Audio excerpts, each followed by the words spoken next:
ఆంధ్రప్రదేశ్ ప్రభుత్వం good news చెప్పింది. June నెల నుంచి కొత్తగా 5,000 మందికి పింఛన్లు అందజేయనుంది. ఇందుకు సంబంధించిన వివరాలు ఇలా ఉన్నాయి. రాష్ట్ర వ్యాప్తంగా జూన్ నెలలో ఇవ్వనున్న ఎన్టీఆర్ భరోసా పెన్షన్ల కూటమి ప్రభుత్వం 2,728.67 కోట్లు విడుదల చేయనున్నట్లు రాష్ట్ర సూక్ష్మ చిన్న మధ్యతరహతి పరిశ్రమల మంత్రి కొండపల్లి శ్రీనివాస్ శనివారం ఒక ప్రకటనలో పేర్కొన్నారు. కొత్తగా 5,606 స్పాంజ్ పింఛన్లు మంజూరుగాక లబ్ధిదారులకు 2.24 కోట్లను ప్రభుత్వ ప్రత్యేకంగా విడుదల చేసినట్లు తెలిపారు. ఈ నిధులను జూన్ 1న సోమవారం ఉదయం నుంచి లబ్ధిదారుల అకౌంట్ లో నేరుగా వేస్తామని చెప్పి తెలిపారు. ఏపీలో కూటమి ప్రభుత్వం అధికారంలోకి వచ్చినప్పటి నుంచి జూన్ నెలతో కలుపుకొని ఇప్పటి వరకు ఎన్టీఆర్ భరోసా పెన్షన్ల కోసం రికార్డు స్థాయిలో 65,886.57 కోట్లను ప్రభుత్వం ఖర్చు చేసిందని మంత్రి కొండపల్లి శ్రీనివాస్ తెలిపారు. అవ్వాతాతల నిరుపేద సంక్షేమ ధ్యేయంగా కూటమి ప్రభుత్వం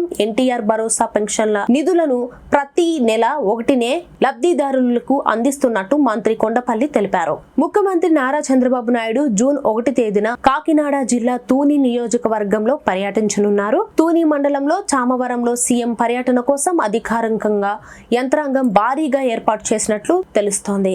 ఈ పర్యటన భాగంలో సీఎం చంద్రబాబు నాయుడు ఎన్టీఆర్ భరోసా పింఛన్ల పంపిణీలో పాల్గొనున్నారు. తూని మండలం చామవరంలో సీఎం చంద్రబాబు నాయుడు పర్యటన కోసం అధికార యంత్రాంగం భారీగా ఏర్పాటు చేసినట్లు తెలుస్తోంది. సోమవారం ఉదయం 10 నుంచి సాయంత్రం 5 గంటల వరకు సీఎం చంద్రబాబు నాయుడు పర్యటన సాగనుంది. ఈ పర్యటనలో భాగంగా చామవరం గ్రామంలో ఏర్పాటు చేసిన ప్రజావేదిక ప్రధాన ఆకర్షణ కానుంది.